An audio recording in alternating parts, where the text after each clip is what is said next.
विश्वासपछि मैले बाइबल पढ्न सिक्न थालेँ र प्रभुका वचनहरू पछ्याउन सक्दो प्रयास गर्थेँ। पछि मैले आखिरी दिनहरूको न्यायको भिडियोहरू हेरेँ जसमा प्रकाशको पुस्तकको यो अगमबाडी थियो। अनि मैले सेतो सिंहासनमा बस्नु हुनेलाई देखेँ, जोदेखि पृथ्वी र स्वर्ग भागे र तिनका लागि कुनै ठाउँ पाइएन। अनि मरेका साना ठुलालाई परमेश्वरको अघि देखेँ। अनि पुस्तकहरू खोलिए, जीवनको पुस्तक पनि खोलियो र मरेकाहरूलाई पुस्तकमा लेखिए अनुसार तिनका कामबाट न्याय गरियो। आखिरी दिनहरूमा प्रभु सेतो सिंहासनमा बस्नुहुन्छ र सबैले घुँडा टेक्नेछन्। उहाँले कर्म अनुसार न्याय गर्नुहुन्छ। पापीहरू दण्डित हुन नर्क जानेछन् र धर्मीहरू राज्यमा उठाइ लगिनेछन्। यी भिडियोहरूद्वारा मनमा प्रभुको न्यायका दृश्यहरू भरिए। उहाँको आखिरी दिनहरूको न्याय भिडियोमा जस्तै हुनेछ। उहाँले मलाई राज्यमा स्वागत गर्नुहुनेछ भनेर मैले प्रभुका शिक्षाहरूलाई पछ्याउने सङ्कल्प गरेँ। सन् 2004मा इन्डोनेसियामा आएको सुनामीले 2 लाखभन्दा बढी मानिसहरूको मृत्यु भयो। यो परमेश्वरको क्रोध हो र उहाँले न्यायको दिन चाँडै आउने चेतावनी दिइरहनु भएको महसुस भयो। विश्वासका सारा वर्षहरूमा प्रभुका शिक्षाहरू अभ्यास गर्न सक्दो गरेकी थिएँ, तर मैले उहाँका वचनहरूलाई अभ्यास गर्न सकिनँ। सासूले नन्दसँग मेरो बारेमा कुरा काट्दा मलाई रिस उठ्थ्यो, त्यसैले म उनलाई तिरस्कार गर्थेँ। म सम्पत्तिको लोभ गर्थेँ। बाइबलले भन्छ, त्यसैले तिमीहरू पवित्र हुनुपर्छ किनकि म पवित्र छु। अपवित्रहरूले परमेश्वरको मुहार देख्न सक्दैनन्। आमेन। तर म सधैँ पाप गर्दै स्वीकारिरहेकी हुन्थेँ र पापमुक्त भएकी थिएन। कि प्रभुले मलाई नर्क पठाउनुहुनेछ? त्यसैले मैले पास्टरहरूलाई पापको समाधानबारे सोधेँ। तिनीहरूले भने, हामीले प्रभुसँग प्रार्थना गर्छौँ र पाप स्वीकार्छौँ भने उहाँले पाप क्षमा गर्नुहुनेछ। तर मैले पहिले जस्तै पाप गरिरहेँ र स्वीकार गरिरहेँ। हरेक पटक पाप गर्दा डर लाग्थ्यो। आखिरी दिनहरूमा प्रभु हाम्रो काम अनुसार हामीलाई न्याय गर्न आउनुहुनेछ। पाप गरिरहेमा मलाई न्याय गरेर दोषी ठहराइनेछ। म कसरी राज्यमा प्रवेश गर्न सक्नेछु? म अत्यन्तै चिन्तित हुन्थेँ। सन् 2018मा मेरो श्रीमान अनलाइन भेलाहरूमा बस्न थाल्नुभयो। उहाँ सधैँ खुसी देखिनुहुन्थ्यो र आफ्नो विश्वासमा सक्रिय हुन थाल्नुभयो। त्यसैले मलाई ती भेलामा हुने कुरा जान्न मन लाग्यो। एक दिन मेरो श्रीमानले भन्नुभयो, प्रभु सर्वशक्तिमान परमेश्वरको रूपमा फर्किसक्नु भएको र न्यायको काम गरिरहनु भएको छ। म चकित भएँ। यदि त्यसो हो भने उहाँले आकाशमा ठुलो सेतो सिंहासनमा बसेर हामीलाई न्याय गरिरहनु भएको हुने थियो। यो घटना देखिएको छैन, त्यसैले आखिरी दिनहरूको काम सुरु भइसकेको छैन। यो भन्दा श्रीमानले हाँस्दै भन्नुभयो, परमेश्वरको आखिरी दिनहरूको न्याय हामीले सोचेको जस्तो होइन। उहाँ देह बनेर पृथ्वीमा आउनुभएको छ र हामीलाई न्याय गर्न सत्यता व्यक्त गरिरहनु भएको छ। मेरो शङ्का बढ्यो र मैले सोचेँ, प्रभुले कसरी वचनहरू व्यक्त गरेर हामीलाई न्याय गर्न सक्नुहुन्छ? कुनै पास्टर वा अगुवाले त्यस्तो भनेको सुनेकी छैन। मेरो श्रीमानले सर्वशक्तिमान परमेश्वरको आखिरी दिनहरूको कामलाई भर्खरै स्वीकार्नु भएकोले यसलाई व्याख्या गर्न सक्नु भएन। त्यसैले उहाँले मलाई मण्डलीका मानिसहरूसँग भेट्नु भन्नुभयो। सुरुमा मलाई मन लागेको थिएन, तर मेरो श्रीमान सोच विचार गर्ने र आफ्नो विश्वासमा उत्सुक व्यक्ति हुनुहुन्छ। उहाँले प्रभु फर्किआई न्यायको काम गरिरहनु भएको छ भन्ने विश्वास गर्नुहुन्छ भन्ने सोच्दा उहाँसँग सही कारण छ भन्ने ठाने। प्रभु साँच्चै फर्किनु भएको हो होइन पत्ता लगाउन म भेलाहरूमा सहभागी हुने भए। भेलामा सिस्टर लियुले मेरो प्रश्नबारे सङ्गति गरिन्। प्रकाशको पुस्तकको ठुलो सेतो सिंहासनको न्याय यूहन्नाले पत्मोस टापुमा देखेको दर्शन थियो, जसले आखिरी दिनहरूमा परमेश्वरको कामबारे अगमबाडी गर्छ। हामीले हाम्रा धारणाद्वारा यो अगमबाडी बुझ्न मिल्दैन। बाइबलले भन्छ, सबभन्दा पहिले यो जान कि पवित्र शास्त्रका कुनै अगमबाडीलाई व्यक्तिगत रूपमा अर्थ्याउनु हुँदैन, किनकि मान्छेको इच्छाले अगमबाडी कहिल्यै आएन, तर पवित्र आत्माको प्रेरणाले मानिसले परमेश्वरबाट बोले। अगमबाडीहरूको हकमा हामीमा परमेश्वरको डर मान्ने हृदय हुनुपर्छ। अगमबाडीहरू परमेश्वरबाट आएकाले उहाँले मात्रै त्यसको अर्थ प्रकट गर्न सक्नुहुन्छ। आमेन। ती पूरा भएपछि मात्रै हामी बुझ्न सक्छौँ। शाब्दिक रूपमा अर्थ्याउँदा हामीले परमेश्वरलाई चिड्याउने खतरा हुन्छ। हो, फरिसीहरूले धर्मशास्त्रलाई शाब्दिक रूपमा अर्थ्याउँथे अनि मसीह दरबारमा जन्मनु हुनेछ र उहाँले सत्ता लिनुहुनेछ भन्ने सोच्थे। तर यसको ठिक विपरीत भयो। प्रभु दरबारमा नजन्मिनु भएको मात्र होइन, तर सिकर्मीको छोरा भएर डुडमा जन्मनु भयो र उहाँ साँच्चै नै शक्तिको साथ आउनु भएको थिएन। फरिसीहरू आफ्ना धारणाहरूमा लागिरहे र प्रभुलाई मसीहको रूपमा स्वीकार्न मानेनन्। उहाँका वचनहरू अख्तियार र शक्ति भएको र परमेश्वरबाट आएको देखे पनि तिनीहरूले उहाँलाई दोष दिए। तिनीहरूले अन्त्यमा प्रभुलाई क्रुसमा टाङ्न लगाए र परमेश्वरद्वारा श्रापित र दण्डित भए। ठिक भन्नुभयो। हामीले फारिसीहरूबाट सिक्नुपर्छ र हाम्रा आफ्नै धारणाहरूको आधारमा परमेश्वरको कामलाई सीमित गर्नु हुँदैन। हजुर, यस सिस्टरले भनेको कुरा अन्तर्दृष्टिपूर्ण र बाइबल अनुरूप लाग्यो। अगमबाडीहरू परमेश्वरबाट आएका हुन्छन् र उहाँका विचारहरू मानिसका भन्दा उच्च हुन्छन्। उहाँको बुद्धि मानिसको भन्दा उच्च हुन्छ। आमेन। आमेन। अगमबाडीहरू पूरा हुने तरिका उहाँलाई मात्रै थाहा हुन्छ। मानिसले उहाँको कामलाई कसरी बुझ्न सक्छ र? ठीक हो। मैले उहाँको कामलाई आफ्नै धारणाहरूद्वारा सीमित गर्नु हुँदैन भन्ने बुझेँ। मैले सिस्टरलाई सोधेँ, तपाईँले परमेश्वर आखिरी दिनहरूमा देहधारी भई पृथ्वीमा आउनुभएको र न्यायको काम गरिरहनु भएको भन्दै दिनुभएको गवाईको अर्थ के हो? यो कसरी बाइबलमा उल्लेखित ठुलो सेतो सिंहासनको न्यायसँग सम्बन्धित छ? सिस्टरले यी पदहरू निकालिन् र मैले अर्को स्वर्गदूत आकाशको बीचमा उडेको देखेँ, जोसँग पृथ्वीवासीमा प्रचार गर्न अनन्त सुसमाचार थियो र हरेक जाति, कुल र मानिसहरूलाई तिनले उच्च स्वरमा भने, परमेश्वरको डर मान र उहाँलाई महिमा देऊ, किनकि उहाँको न्यायको घडी आएको छ। किनकि पिताले मानिसको न्याय गर्नुहुन्न, पुत्रलाई नै सबै न्याय सुम्पनु भएको छ र न्याय गर्ने अधिकार दिनुभएको छ, किनकि उहाँ मानिसको पुत्र हुनुहुन्छ। म अनि मेरा वचन नमान्नेलाई न्याय गर्ने एकजना हुनुहुन्छ। मेरो त्यो वचनले अन्त दिनमा उसको न्याय गर्नेछ। अनि 1 पत्रुसको यो पद, किनभने परमेश्वरको घरानाबाट न्याय सुरु हुने समय आएको छ। आमेन। आमेन। त्यसपछि उनले सङ्गति दिइन्। यी पदहरूले उल्लेख गर्छन्, जोसँग पृथ्वीवासीमा प्रचार गर्न अनन्त सुसमाचार थियो, किनकि उहाँको न्यायको घडी आएको छ र परमेश्वरको घरबाट न्याय सुरु हुनुपर्छ। हामी आखिरी दिनहरूमा उहाँ पृथ्वीमा न्यायको काम गर्न आउनुभएको देख्छौँ। एउटा पदमा यसो पनि छ, तर पुत्रलाई नै सबै न्याय सुम्पनु भएको छ। पुत्र र मानिसको पुत्रले मानवबाट जन्मेको र सामान्य मानवता भएको व्यक्तिलाई जनाउँछ। प्रभु येशू जस्तै बाहिरबाट उहाँ साधारण जस्तो देखिनु भए पनि उहाँभित्र परमेश्वरका आत्मा र ईश्वरीय सार छ। न त परमेश्वरका आत्मालाई न त उहाँको आत्मिक शरीरलाई मानिसको पुत्र भन्न सकिन्छ। यी पदहरूले प्रमाणित गर्छन् कि परमेश्वर आखिरी दिनहरूमा सत्यता व्यक्त र न्यायको काम गर्न मानिसका पुत्र भई आउनुहुनेछ र यो न्याय परमेश्वरको घरबाट सुरु हुन्छ। यसको अर्थ उहाँको आवाज सुनेर उहाँको सिंहासन अघि आउनेहरूले नै पहिले न्याय पाउनेछ। उनले परमेश्वरका वचनका केही खण्ड पढिन्। परमेश्वरले मानिसलाई पालै पालो गरी न्याय गर्नुहुन्न र जाँच्नुहुन्न।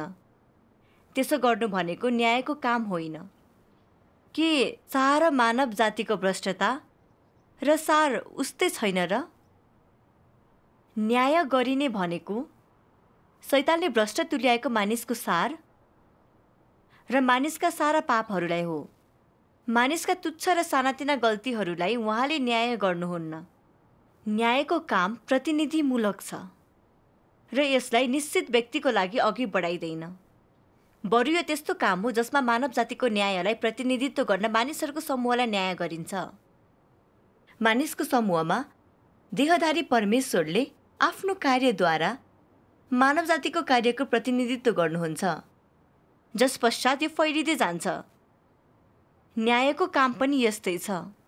परमेश्वरले मानिसका निश्चित समूहलाई न्याय गर्नुहुन्न, बरु मानव जातिको अधार्मिकतालाई न्याय गर्नुहुन्छ। उहाँप्रति मानिसको विरोध, उहाँप्रति मानिसको अनादर, उहाँको काममा बाधा इत्यादि। न्याय गरिने भनेको परमेश्वरलाई विरोध गर्ने सार हो, जुन आखिरी दिनहरूको विजयको काम हो। मानिसहरूले देखेको देहधारी परमेश्वरको कार्य र वचन नै मानिसहरूले कल्पना गरे जस्तै ठूलो सेतो सिंहासन अघि हुने न्याय हो। देहधारी परमेश्वरको हालको काम नै ठूलो सेतो सिंहासनको अगाडि हुने न्याय हो। आमेन। परमेश्वरलाई धन्यवाद होस्। अर्को खण्ड म पढ्छु। हुन्छ। आजको विजयको कामको उद्देश्य मानिसको अन्त्यको बारेमा स्पष्ट पार्नु हो। किन आजको सजाय र न्यायलाई आखिरी दिनहरूमा सेतो सिंहासन अघि हुने न्याय भनेर भनिन्छ? के त यो देख्दैनस्? विजयको काम किन अन्तिम चरणमा छ? के यो व्यक्तिको अन्त्यबारे खुलासा गर्न होइन? के यो सजाय र न्यायद्वारा विजयको काममा सबैले साँचो रङ देखाउन् र आफ्ना प्रकार अनुसार वर्गीकृत होउन् भनेर होइन? यसलाई मानव जाति जित्नु नभनेर व्यक्तिको अन्त्य खुलासा गर्नु हो भन्नु राम्रो हुन्छ। यो पापहरूको न्याय गर्ने र विभिन्न मानिसहरूको खुलासा गर्दै त्यसमार्फत तिनीहरू दुष्ट वा धर्मी हुन् भनेर निर्णय गर्नु हो।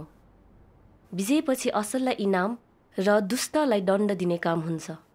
पूर्ण रूपमा आज्ञा पालन गर्ने अर्थात् पूर्ण रूपले जितिएका मानिसहरूलाई ब्रह्माण्डभर परमेश्वरको कार्य फैलाउने अर्को चरणमा राखिनेछ।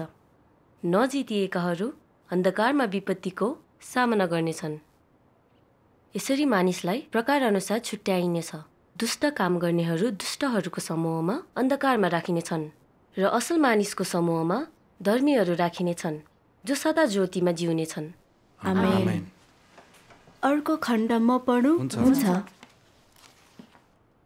धेरै मानिसहरूले मैले भनेको व्यवस्था गर्न सक्छन्, तर येशूलाई पछ्याउने हरेक तथाकथित सन्तलाई म अझै भन्छु, जब तिमीहरूले येशू स्वर्गबाट सेतो बादलमा आउनु भएको आफ्नै आँखाले देख्छौ, त्यो धार्मिकताको सूर्य सार्वजनिक रूपमा देखा पर्ने क्षण हुनेछ।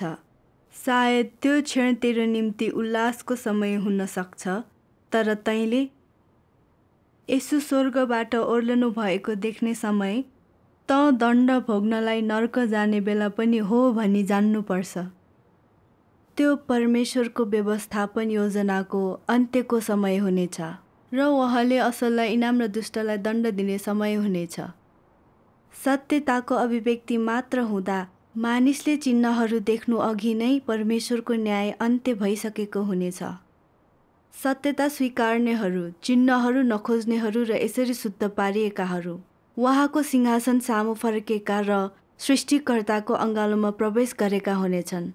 सेतो बादलमा सवार नहुने यसो झुटो क्रिस्ट हो भन्ने विश्वासमा अड्डी कस्नेहरू अनन्त दण्डको भागीदार हुनेछन्, किनकि तिनीहरूले चिन्ह प्रदर्शन गर्नुहुने यसुमा मात्र विश्वास गर्छन्। तर कठोर न्याय घोषणा गर्नुहुने र साँचो मार्ग र जीवनको निकास दिनुहुने यसुलाई स्वीकार्दैनन्। यसैले सेतो बादलमा यसुको खुल्लमखुल्ला पुनरागमन हुँदा मात्र उहाँले तिनीहरूलाई निराकरण गर्नुहुनेछ। तिनीहरू अति हठी, आफैमा अति आत्मविश्वासी र अहङ्कारी छन्। यस्ता भ्रष्टहरूलाई यसुले कसरी इनाम दिन सक्नुहुन्छ? आमेन। परमेश्वरलाई धन्यवाद होस्। त्यसपछि सिस्टरले सङ्गति दिइन्। परमेश्वरले हामीले कल्पेको जस्तो आखिरी दिनहरूको न्यायको काम गर्नुहुन्न। अर्थात् हरेकले घुँडा टेक्ने र उहाँले हाम्रो एक एक पाप प्रकट गर्ने अनि स्वर्ग कि ज्वालोमा जाने निर्णय गर्ने भन्ने हुँदैन। उहाँले यसरी न्याय गर्नु भएमा राज्यमा कोही प्रवेश गर्न सक्दैन। साँचो हो, साँचो हो। हामी शैतानद्वारा भ्रष्ट तुल्याइएका र शैतानी स्वभावले भरिएका छौँ। त्यसैले प्रभुको विश्वासपछि हामीले केही असल काम, दयालु व्यवहार गर्न र सुसमाचार फैलाउने र प्रभुको लागि परिश्रम गर्न सक्छौँ। तर हामीमा पापी प्रकृति बाँकी हुन्छ। हामीले प्रभुका शिक्षाहरूलाई पालना गर्न सक्दैनौँ। साँचो हो, साँचो हो। चाहेको कुरा गर्नु भएन भने हामी प्रभुलाई दोष दिन्छौँ। हामी आफ्नै हित र प्रतिष्ठाको लागि झुट बोल्छौँ। हाम्रा हितहरूमा असर पर्दा हामी मानिसहरूलाई घृणा गर्छौँ र तिनीहरूसँग बदला लिन्छौँ। बाइबलले भन्छ, पवित्रता बिना कुनै मानिसले प्रभुलाई देख्ने छैन। के हामी जस्ता पापी मानिसहरू स्वर्गको राज्यमा प्रवेश गर्न सक्छन्? यदि परमेश्वरले हाम्रो वर्तमान बानीको आधारमा न्याय गर्नुभयो भने के हामी सबै दण्डित र भस्म हुने छैनौँ र? हजुर। मानव जातिलाई एकपटक सधैँको लागि पापमुक्त पार्न उहाँ फेरि देहधारी भएर आखिरी दिनहरूमा आउनुभएको छ। उहाँ सर्वशक्तिमान परमेश्वर हुनुहुन्छ, जसले मानव जातिलाई न्याय गर्न र शुद्ध पार्न काम गर्नुहुन्छ। प्रकाशको पुस्तकमा उल्लेखित ठूलो सेतो सिंहासनको न्याय यही हो। उहाँले न्यायको काम सुरुमा मानिसलाई शुद्ध पार्न र मुक्ति दिन अनि विजेताहरूको समूह निर्माण गर्न देह भई सत्यता व्यक्त गरेर गर्नुहुन्छ। अनि महाविपत्तिहरू ल्याउनुहुन्छ, जसमा असललाई इनाम र दुष्टलाई दण्ड दिनुहुन्छ र दुष्ट पुरानो युगलाई नष्ट गर्नुहुन्छ। अन्तिममा उहाँ सबै मानिसहरू कहाँ देखा पर्नु भएपछि उहाँको न्यायको काम सकिनेछ। हजुर। हजुर। हजुर। ठुला ठुला विपत्तिहरू सुरु हुने बेला ठुलो सेतो सिंहासनको न्याय सुरु नभएर समाप्त हुने बेला हो। त्यो बेला गुप्त कामको दौरान परमेश्वरका वचनका न्यायद्वारा भ्रष्ट स्वभाव शुद्ध पारिएका सबैजना परमेश्वरको सुरक्षा पाएर विपत्तिहरूमा बाँच्नेछन् र राज्यमा लगिनेछन्। परमेश्वरलाई धन्यवाद होस्। सर्वशक्तिमान परमेश्वरको गुप्त कामको अवधिमा उहाँलाई दोष दिने मानिसहरू पहिले कहिले नदेखिएका विपत्तिहरूद्वारा परास्त हुनेछन् र दण्डित भएर बिलौना गर्नेछन्। यो सङ्गतिपछि मेरो हृदय उज्यालो भयो। उहाँको आखिरी दिनहरूको न्यायको काम मैले सोचे जस्तो परमेश्वर आकाशमा ठूलो सेतो सिंहासनमा बसेर मानिसहरूलाई एक एक गरी न्याय गर्ने अनि स्वर्ग वा नर्कमा पठाउने गरी हुने रहेनछ। उहाँको न्यायको काम चरणबद्ध रूपमा हुन्छ। सुरुमा उहाँले मानिसको पापी प्रकृति हटाउन सत्यता व्यक्त गर्नुहुन्छ र पश्चाताप गर्ने मौका दिनुहुन्छ। हजुर। त्यसपछि उहाँ असललाई इनाम र दुष्टलाई दण्ड दिन देखा पर्नुहुनेछ। मैले ठूलो सेतो सिंहासनको बारेमा कल्पेको दृश्य परमेश्वरको न्यायको कामको समाप्तिको दृश्य हुने रहेछ। उहाँको आखिरी दिनहरूको कामलाई स्वीकार्न त्यो बेलासम्म पर्खिँदा ढिला भइसकेको हुनेछ र मुक्ति पाउने मौका गुमाउनेछु। मैले सर्वशक्तिमान परमेश्वरको काम खोजी गर्नु नै उचित ठाने। त्यसैले सिस्टरलाई सोधे, परमेश्वरको वचनले मानिसलाई कसरी न्याय दिन्छ? उनले पढेको सर्वशक्तिमान परमेश्वरको वचनको खण्ड पढ्छु है। हुन्छ। आखिरी दिनहरूका ख्रिस्टले मानवलाई सिकाउन, मानवसार प्रकट गर्न र मानवका बोली र कार्यलाई जाँच्न सत्यताहरू प्रयोग गर्नुहुन्छ। यी वचनहरूमा मानवको कर्तव्य, मानवले कसरी परमेश्वरको आज्ञा पालन गर्नै पर्छ, कसरी परमेश्वरमा निष्ठावान हुनै पर्छ, कसरी सामान्य मानवतामा जिउनुपर्छ अनि परमेश्वरको बुद्धि र स्वभाव जस्ता सत्यता हुन्छन्। यी सबै वचनहरू मानवका सार र भ्रष्ट स्वभावप्रति निर्देशित हुन्छन्। खास गरी मानवले कसरी परमेश्वरलाई इन्कार गर्छ भनी प्रकट गर्ने वचनहरूलाई मानव कसरी शैतानको मूर्त रूप हो र परमेश्वरका विरुद्धको शत्रु वा दबाव हो भन्नेमा बोलिएको हुन्छ। उहाँको न्यायको कामको अवधिमा उहाँले मानिसको प्रकृतिलाई एक दुई शब्दहरूले व्याख्या गर्नुहुन्न। उहाँले प्रकट गर्नुहुन्छ र लामो समयसम्म काटछाट गर्नुहुन्छ। प्रकट, निराकरण र काटछाट गर्ने यी सबै फरक तरिकाहरू सामान्य वचनहरूसँग साट्न सकिँदैन, तर यसको सत्यताबाट मानव वञ्चित भएको हुन्छ। यस्ता तरिकाहरूलाई मात्रै न्याय भनिन्छ। यस किसिमको न्यायद्वारा मात्र मानव नियन्त्रणमा रहन सक्छ र परमेश्वरको बारेमा पूर्ण रूपमा विश्वस्त हुन्छ र परमेश्वरको साँचो ज्ञान पाउन सक्छ। न्यायको कामले ल्याउने कुरा भनेको मानवले परमेश्वरको साँचो मुहारलाई बुझ्नु र उसको आफ्नै विद्रोहीपनको सत्यतालाई जान्नु हो। परमेश्वरको न्यायले मानवलाई परमेश्वरको इच्छा र परमेश्वरको कार्यको उद्देश्य, उसले बुझ्नै नसक्ने रहस्यहरूको धेरै बुझाइ प्राप्त गराउँछ। यसले मानवलाई आफ्नो भ्रष्टाचार, उसका भ्रष्टताका जडहरू पहिचान गर्न र जान्न र मानवका कुरूपतालाई पत्ता लगाउन स्थान दिन्छ। यी सबै असरहरू न्यायको कामद्वारा ल्याइएका हुन्छन्, किनकि यस कामको सार चाहिँ वास्तवमा विश्वासीहरू सबैका लागि उहाँको सत्यता, बाटो र जीवनलाई खोल्नु हो। यो काम परमेश्वरको न्यायको काम हो। आमेन। परमेश्वरलाई धन्यवाद होस्। उनले यसो भन्दै संगतिलाई जारी राखिन्। मानिसहरूलाई न्याय गर्न र शुद्ध पार्न सत्यता व्यक्त गर्ने क्रममा परमेश्वरले केही खण्ड बोल्ने वा लेख्ने मात्रै गर्नुहुन्न, बरु मानव जातिलाई शुद्ध पार्ने सबै सत्यताहरू व्यक्त गर्नुहुन्छ। हो। उहाँले शैतानले कसरी भ्रष्ट तुल्याउँछ, परमेश्वरले कसरी मुक्ति दिनुहुन्छ, परमेश्वरले कसलाई आशिष दिनुहुन्छ वा हटाउनुहुन्छ, कसले राज्यमा प्रवेश गर्न पाउँछ र यस्तै सत्यताहरू प्रकट गर्नुहुन्छ। उहाँले मानिसको परमेश्वरलाई विरोध गर्ने शैतानी प्रकृतिलाई खुलासा गर्नुहुन्छ र हामीले आफूमा बोक्ने सबै शैतानी स्वभाव र विषहरूलाई पूर्ण रूपमा देखाउनुहुन्छ। परमेश्वरका वचनहरूको प्रकाश र न्यायमा हामी शैतानबाट भ्रष्ट सत्यतालाई देख्न सक्छौँ। हामीले हाम्रो पापी परमेश्वर विरोधी प्रकृति र यसको जडलाई चिन्छौँ र कति गहिरोसँग अहङ्कार, छलीपन र दुष्टता जस्ता शैतानी स्वभाव हामीमा गढेका छन् ती देख्छौँ। हजुर। उदाहरणको लागि हामीले प्रभुको लागि मेहनत गर्न र अविश्वासीहरूको निन्दा सहन सके पनि र जेल लगिँदा समेत प्रभुलाई इन्कार नगर्ने वा राज्यको सुसमाचार प्रचार गर्न नछोड्ने भए पनि सङ्कष्टहरूले प्रहार गरेपछि हाम्रो आशा धमिलो बन्छ। तब हामी परमेश्वरलाई दोष दिन्छौँ, हामीले गरेका प्रयासहरूप्रति पछुतो गर्छौँ र परमेश्वरलाई धोका दिने समेत गर्न सक्छौँ। हाम्रा प्रयासहरू परमेश्वरको अनुग्रह र आशिषहरू, मुकुट र इनाम पाउनको लागि मात्रै रहेको देख्छौँ। त्यस्ता प्रयासहरू अशुद्ध हुन्छन्। हामीले त प्रभुलाई धोका दिइरहेका मात्रै हुन्छौँ। त्यसपछि मात्रै हामी शैतानद्वारा कति भ्रष्ट तुल्याइएका छौँ र हामीमा विवेक र समझ छैन भन्ने कुरा थाहा पाउँछौँ। परमेश्वरको न्याय र सजाय अनुभव गरेपछि हामीले उहाँको धर्मी र प्रतापी स्वभावलाई चिन्छौँ।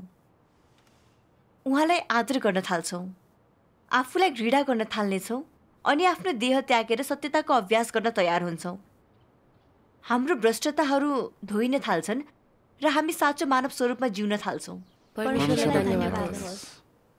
वर्षौँदेखि वचनहरूद्वारा न्याय गरिएकाहरूलाई के थाहा हुन्छ भने परमेश्वरको न्यायले शुद्ध पार्न र परिवर्तन गर्न सक्छ र यो उहाँको प्रेम र मुक्ति हो।